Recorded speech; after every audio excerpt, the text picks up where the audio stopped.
पता है, कभी कभी सबसे कमाल की कहानियां एकदम शांत जगहों पे छुपी होती हैं। आज हम एक ऐसी ही कहानी की बात करने वाले हैं।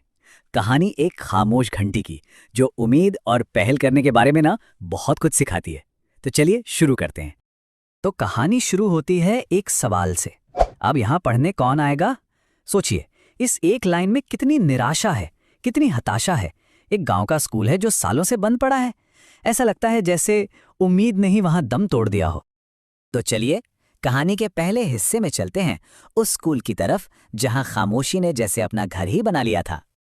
बस एक बार सोच कर देखिए, खिड़कियां टूटी हुई हैं, घंटी पर जंग लगा है और पूरे आंगन में जंगली घास उगाई है। ये सिर्फ एक इमारत नहीं थी, ये एक भूली बिसरी याद बनकर रह गई थी। गांव वालों के लिए तो ये स्कूल बस एक खंडहर था, एक ऐसी जगह जिसका कोई फ्यूचर नहीं था, बस एक धुंधला सा पास्ट था। लेकिन फिर इस खामोशी को तोड़ने के लिए एक आवाज आई। आरव, एक नौजवान जो शहर से अपनी पढ़ाई पूरी करके गांव लौटा था, और जानते हैं, वो अपने साथ एक नया नजरिया लेकर आया था। पर किसी को उस पे भरोसा नहीं था। सबको यही लगा, अरे कुछ दिन रहेगा फिर वापस शहर चला जाएगा। उनका शक ना साफ दिखाई देता था। लेकिन आरव ने इन सब बातों पर कोई ध्यान नहीं दिया। वो तो बस अपनी धुन में लगा था।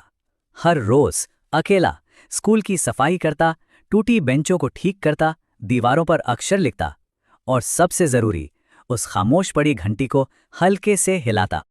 आवाज बहुत हल्की थी, शायद ही किसी तक पहुंचती हो, पर उस हल्की सी आवाज में एक जिद थी, एक उम्मीद जो हर तरफ फैली नाउम्मीदी को जैसे चैलेंज कर रही थी।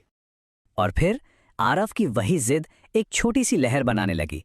देखते हैं आगे क्या हुआ, कैसे उस एक कोशिश ने धीरे धीरे सब कुछ बदलना शुरू कर दिया। हाँ, पर बदलाव कोई जादू की तरह नहीं हुआ।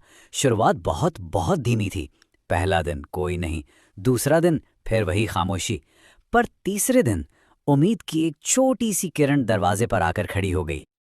और बस यही वो पल था। आरव मुस्कुराया और पूछा, घंटी सुनी थी ना? हाथ में स्लेट लिए, आंखों में डर के साथ उस बच्ची ने बस सिर हिला दिया। ये पहला सबूत था कि उसकी आवाज सुनी जा रही थी। और फिर वो एक चिंगारी जैसे आग बन गई। एक बच्ची के बाद 2 और बच्चे आए, फिर 4, और देखते ही देखते 10 बच्चे उस घंटी की आवाज के पीछे पीछे स्कूल पहुंच गए। मतलब आरव की मेहनत रंग ला रही थी। जो स्कूल कभी वीरान पड़ा था, अब बच्चों की हंसी से गूंज रहा था। ऐसा लग रहा था मानो वो स्कूल फिर से सांस ले रहा हो। अब कहानी के उस हिस्से पर आते हैं जो इसका दिल है, इसका असली मैसेज।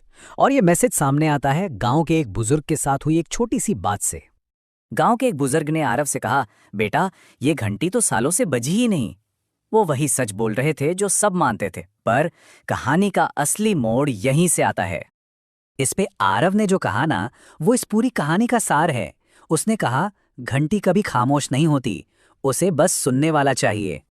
तो मतलब समझ रहे हैं, वो घंटी सिर्फ लोहा नहीं थी, वो एक सिंबल है, एक प्रतीक है हमारे आसपास मौजूद मौकों का, उम्मीद का, जो हमेशा वहीं होती है, बस उसे किसी के सुनने का इंतजार होता है, किसी ऐसे का जो उस पर यकीन करे और एक कदम बढ़ाए।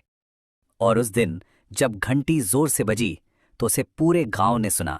एक अकेले इंसान की कोशिश अब पूरे गांव की हकीकत बन चुकी थी। वो आवाज अब सिर्फ आरव की नहीं, बल्कि पूरे गांव की जागती हुई उम्मीद की आवाज थी। तो ये कहानी हमें एक सवाल के साथ छोड़ जाते हैं।